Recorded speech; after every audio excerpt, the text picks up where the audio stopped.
Economic Facts and Fallacies, quote, "Some things are believed because they are demonstrably true, but many other things are believed simply because they have been asserted repeatedly," close quote. You wish to let that gloomy observation on human nature stand? Yes.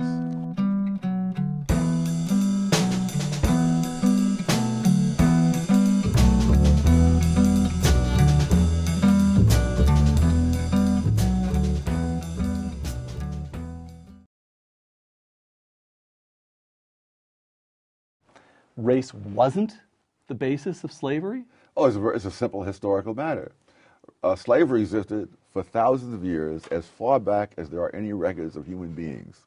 Archaeological finds suggest that slavery existed before human beings could read and write. So, a racial difference between the slaves and the enslavers, that is a relatively new phenomenon. You didn't have in ancient times the ability to go to another continent and move millions of people of a different race across the ocean. So you enslaved the people who were nearby. The Europeans enslaved Slavs for centuries before they brought the first black African to the Western Hemisphere. Okay, but so you're not suggesting, you do not wish to say anything other than that slavery as practiced in the United States was, it may have been recent, but you'd be willing to grant that it was particularly perverse and destructive, no, because race got mixed into it at that point, right? Race got mixed into it in the United States more than anywhere else for a very simple reason. The United States was founded, as the Declaration said, of independence, said all men are created equal. Right. If that's true, then the only way you can justify slavery is to say that some men are less than men. I see. So the racial but in Brazil, where Brazil imported more slaves than the United States, there was no such ideology. Brazil was not a democratic country. The whole issue never arose. I see. I see. All right. Race doesn't account for differences in black-white income? No, the differences between income between Western Europeans and Eastern Europeans is greater than the difference between blacks and whites in the United States. Differences in income are the rule, they are not the exception. So, looking at all these sociological studies that show a persistent gap between African Americans in income and every other form of American in income is what? Useless? It tells us things that we don't need to know? It misleads us? How would you describe that? Wrong, I think, sums it up.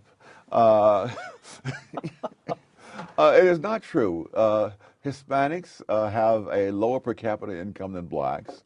Hispanic households and families have a higher income than black households and families, simply because the Hispanic families are larger.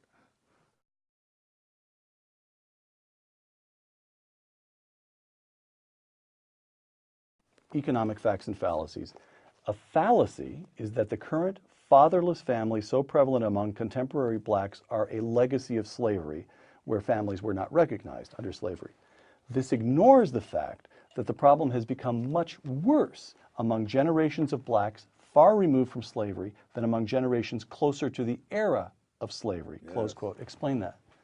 You mean explain why it is so, or yes? Yeah, why is that? Why? What on earth is going on there? That is so counter to what we assume. Well, first of all, most people have not recognized the fact that if you go back into the 20s, you find that married couple families were much more prevalent among blacks then than today. You find also, incidentally, that the blacks had, as late as 1930, blacks had lower unemployment rates than whites. So all these things that we complain about and attribute to the era of slavery, those things should have been worse in the past than in the present. Right. But in fact, they're worse in the present than in the past. And I think if you want to look for a turning point, it would be since the 1960s. And what happened in the 1960s? Oh, you began to have not only the welfare state, you began to have the mindset that goes with the welfare state, so that there was no stigma any longer attached, for example, to being on relief or welfare. And so, but why? Well, illegitimacy is exploding now among, it's high among Hispanics, yes, and it's exploding among whites.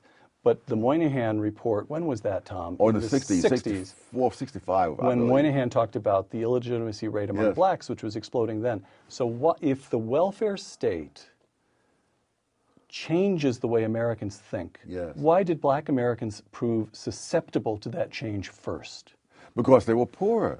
I don't think that many Asian American girls who are preparing to go off to Stanford or Harvard are going to say, hey, well, I can live on welfare, why should I abstain?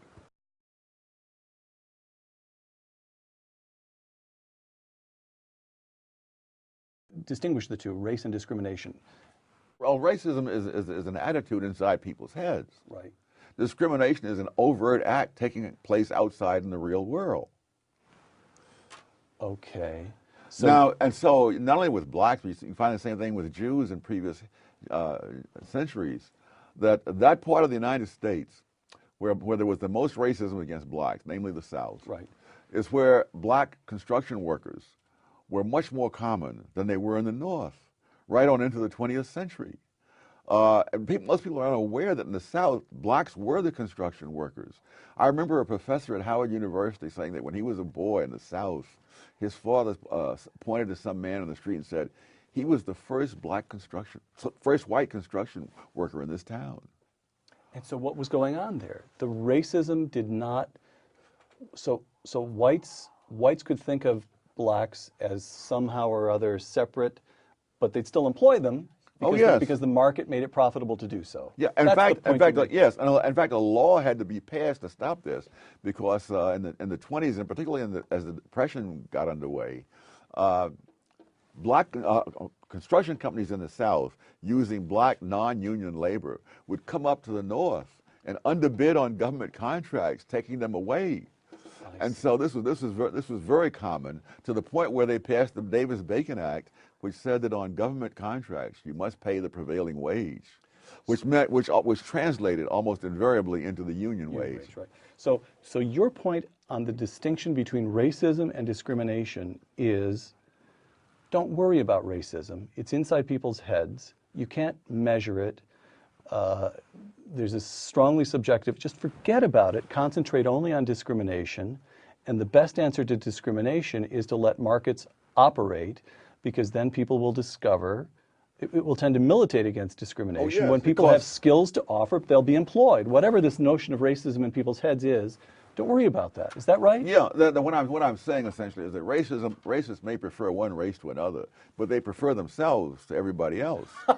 So they'll do what's profitable. That's right. That's right. Got it. And Okay. that was even true in South Africa under apartheid, that there were hundreds of construction companies in South Africa that were fined in a government crackdown because they were hiring more blacks and in higher positions than they were allowed to under the apartheid law, because that was where the money was.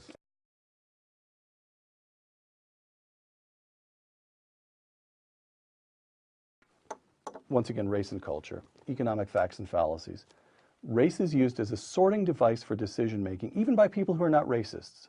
Thus, employers may be reluctant to hire young black males because these employers are aware of what a high proportion of them have been arrested or imprisoned, even if the employers have no antipathy to black people as such and readily hire older blacks or black females, close quote.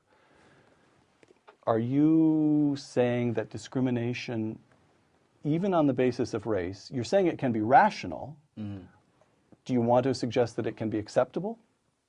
Well, that's a different question. Yes, but I do notice that among a group of employers who routinely check everyone for prison records, the hiring of young black males is greater than in the employers in general.